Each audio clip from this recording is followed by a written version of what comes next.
So before the days of social media, online gaming, and smartphones, the main source of entertainment for many of us was this super fun activity called walking around the neighborhood aimlessly smoking weed. And it was cool because it gave early 20-somethings like ourselves a chance to explore the severely limited opportunities available in the poorest neighborhood in one of the poorest cities in the country. Like my next door neighbor here, who's currently on parole, one violation away from the slammer, but still has the vision and stick-to-itiveness to sell weed from his front porch. Plus, he's always willing to share his intimate knowledge on how to remain one step ahead of the law while ironically having his right foot tied to an ankle monitor. Then, as we move further down the block, the career paths get even better. Like these guys right here on the top floor. They're dope dealers. The guys downstairs from them are a competing faction of dope dealer. They always put on a good show, as one might imagine. And moving along down the block, we got these fine-ass ladies here whose specialty is boosting, which means they just go to the mall and steal shit. And if you have a minimum wage paycheck to spare for 30 minutes of their time, they will also rent you their vaginas. But not everybody on our trek is in a dope game or a derivative of it. Next to all them, we got our likely featureless and perpetually jobless homeboys, Lil C and Ya Mean.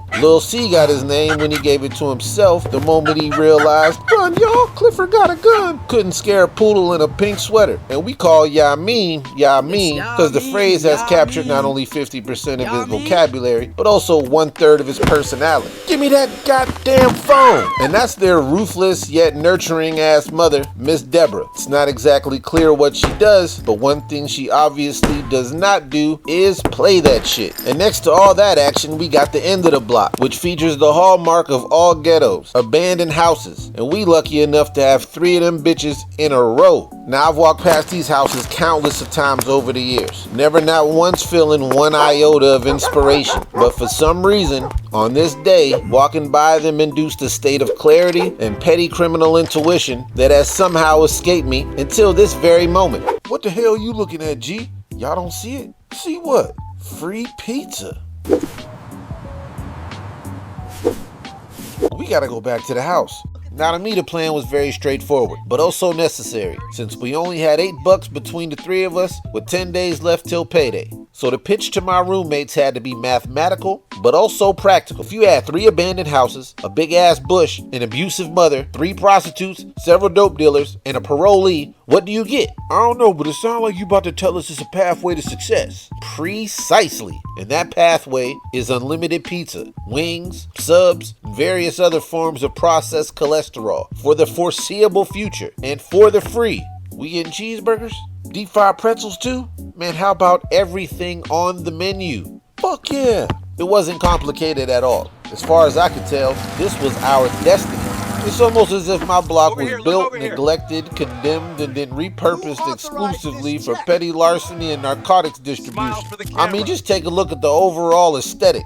As far as exposure goes, our whole block might as well be on the dark side of the moon, making it forensically ideal for the covert thievery of a presumably struggling pizza shop's limited inventory. To the left of the house, there's an enormous bush that for some reason is 20 feet high. And to the right of the house, more slangers, ladies of the evening, nope, 2 more empty houses. And then behind us, there ain't nothing but a rundown factory. Ain't nothing but pigeons and cats watching from back there. But that ain't shit. I know what you're thinking. But what about the neighbors across the street? Well, here's the scoop on that. Ain't none. It's just 2 football fields worth of lonely-ass Kentucky bluegrass. Then the escape path is just beautiful. Every backyard fence on the block got at least 10 planks missing. So all we gotta do is walk out the back of the reception point with the food, weave through the backyards like the gerbils we've become, then slide quietly into home base without taking one step on the sidewalk. Totally untraceable. As long as we nail the final step. We need disguises. Oh yeah, disguises. I'm with that. I'm thinking we should go Amish. That is a horrible idea, but don't take it too personally because it is also hilarious. How about oppressed wife or Saudi dignitary? Not opposed, but why are you leaning so Muslim, if I may ask? Look, I swear I'm not trying to be racist, but if you think about it, what else can we afford for costumes besides our bed sheets and string? This is true. We're gonna need 13 large pizzas, 27 hamburgers, 10 double hamburgers, 15 dozen wings, 10 2-liters, 50 tacos, and 100... Ain't these supposed to be white? Won't the delivery driver think something's off? Pfft, This America, man. The fuck does he know? Pizza delivery! Everybody, take their places. Inshallah, you made it. Oh, cool. Muslims. I'm down with that for show. Shalom. He can't be serious. So this part worked out a lot easier than I thought it would. Instead of giving me some big speech, he just handed me the ridiculous amount of food before I could even ask for it. I told him to give me 1 second so I could run upstairs and get the cash, and he was totally polite about it. What a sweetheart. Now it's on. So I wobble to the back door as fast as I can, doing my best not to fall. This shit is heavy. Ricky's and Hector is in the backyard waiting for me. I passed them the goods, and now it's time to make a run for it through the aforementioned gerbil tunnel. Shalom! Shalom! So we get in the house, remove the costumes, then, in a final clinical display of antisocial detachment, we couldn't help but to go out front and watch the delivery driver freak out while we ate his delivery. Went off without a hitch. So you know we had to keep doing it, and doing it we did. The next couple of weeks were some of the best weeks of my adult life. We hit a different pizza joint every other day. So much so that we developed a surplus and started dealing it to all the dealers in the neighborhood. And honestly, it felt great. We finally made it to the top of the bottom of the world. But we knew it was a matter of time before justice came raining down upon us and we all ended up in the county for like 6 months over some pizza. So it was decided that tonight was going to be the biggest but the last pizza heights of our lives.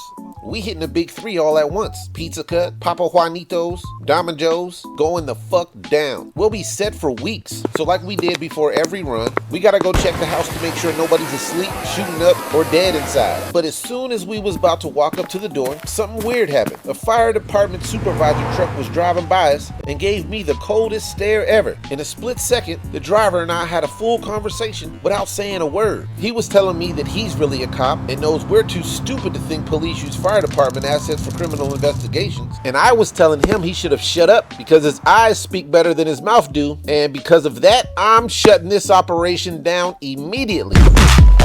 I began to explain to him, look, yo, a fire department truck rode by and gave me the meanest stare ever. Now I feel weird, the energy is off, and we should discontinue the operation ASAP. They looked at me like I was crazy. Not only did these asshats not want to cancel, they also called me a pussy for it, when it was my idea in the first place. And I mean, look, maybe I am a pussy, but here's the silver lining with that. And remember this, folks, as long as you remain a pussy, it's physically impossible to be a dickhead. So I'm gonna do the most non-dickheaded thing I can think of and establish an alibi with the warmth and love of my parents' house, which happens to be around the corner and on the same block, and make a little visit. And yes, you're right, guilty as charged. What am I doing stealing food when I've got loving and attentive parents 200 feet away with refrigerator and freezer full, while my neighbors and roommates are 4 egg sandwiches away from a soup kitchen? I'm being an ungrateful, ghetto snob sack of shit. That's what I'm doing. No working my way around that. I stand where I sit. So after I brush my teeth to get all that ribeye gristle out from an outstanding dinner, I bid my parents adieu and head back around the corner so I can continue moonlighting as an indigent, neglected bastard. First thing I see when I start walking towards the corner is the frantic glow of so many police lights, it actually made the sky pink. But I finally turn the corner and see the house. The house where I've stood in a doorway and left at least half a dozen delivery drivers punching the air and cursing brown people in the ghetto, and teaming with every version of police officer you can name. There's detectives, SWAT, drug dogs, bicycle cops, and that suspicious ass fire truck. I knew homeboy was narking. I would have turned around and went back for that dessert right then and there, but I remember I didn't do shit, and plus my alibi is tighter than a Dominican fade. I got parents, bitch. But unfortunately for me, no matter how invincible and privileged I feel in my head, I can always count on the police to remind me of who the fuck I really am on the ground. Hey, you! Aw, shit. Weird question, but did you see any Amish guys around here running around with a bunch of pizza? So I told the officer no, and also told him that I hope he catches those motherless bastards, gave him my airtight alibi, and continued on down the block until I saw my house. Not one light is on, inside or out. Some shit's going on. I didn't know what. It was all a mystery until I was about to put my key in the front door, and this big-ass nervous eyeball popped up in the door window and pulled me inside. And standing there in the pitch black is Hector, Little Ricky, and Lil C. Cops is looking for us, bro. Nah, man, correction. They looking for y'all. Told y'all not to do it. Did it anyway. I'm going to bed. Stop acting all scared, you fucking pussies. And that's exactly what I did. Took my ass to sleep. But as soon as I got the blanket up over my head, the loudest knocks I've ever heard began descending upon my front door. Police department, open the fucking doors. Next thing I know, Ricky's, Lil C, and Hector all come busting up in my room. At this moment, I knew two things undeniably. They got no warrant, so as long as we don't open the door and shut the fuck up, we should be okay. Two, I also knew that if one of those flashlights catches just a corner of a pizza box, we all going straight to the Huckleberry. So we waited in dead silence, and they knocked. We waited in silence some more, and they kept knocking. We sat shivering in legitimate fear for a good 20 minutes. But luckily for us, we were extraordinarily poor. We had such minimal furnishings, it made the cops think it was abandoned too. I actually heard the one cop say, "Nothing fucking lives here, guys. Even the centipedes moved out." Damn, but who gives a damn about my wafer-thin ego? What's important is them bitches finally left and took our masculinity with them. We up in there hugging, wiping tears away, thanking God for answering our noble prayers and ignoring those coming from the children's hospital. We were in a state of jubilant shock, all of us except Lil C from down the street. He over there looking like he's been hollowed out and taxidermied by his own grief. He wasn't even in on the heist. He just came over so we could have something to eat for dinner besides sleep. But remember that cordless phone his mama hit him upside the head over just for taking it past the porch? For some reason, he thought it'd be a great idea to bring it all the way to my house. And even though the block is hotter than a Webinyama triple-double, he feels like he needs to get the phone back to his mother right now. We tell little C, no, bruh. They could have just faked like they all left. And I guess little Clifford didn't like that tone very much, because even though we already knew Lil C was likely a futureless individual, we never considered the extent of his athletic ability, which he quickly demonstrated when he roundhouse kicked all three of us simultaneously before flawlessly making his escape. Stop. But unfortunately for ground. Lil C, Stay there's down. nothing more prepared for the dynamic nature of the black man's athleticism than a police department's policy determinism to capture it. So we all run out to the front bedroom window so we can see what happens. First thing we see and hear is Yamin's mama yelling at Lil C about the goddamn phone. She didn't seem to care at all that the cops had tackled every bush and blade of grass in the backyard of Lil C's forehead.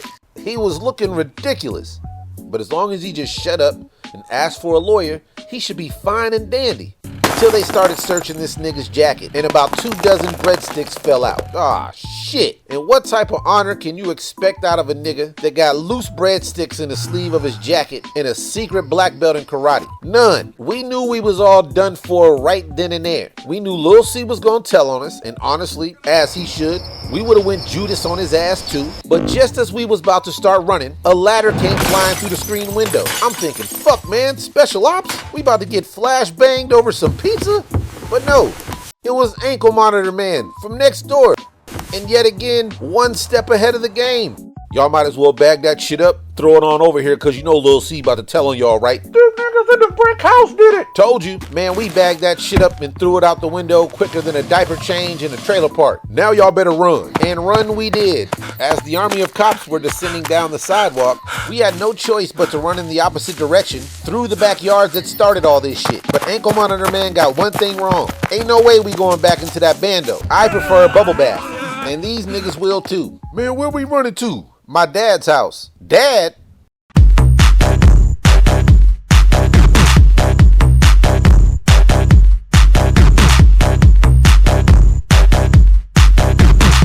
Police, clear the house now.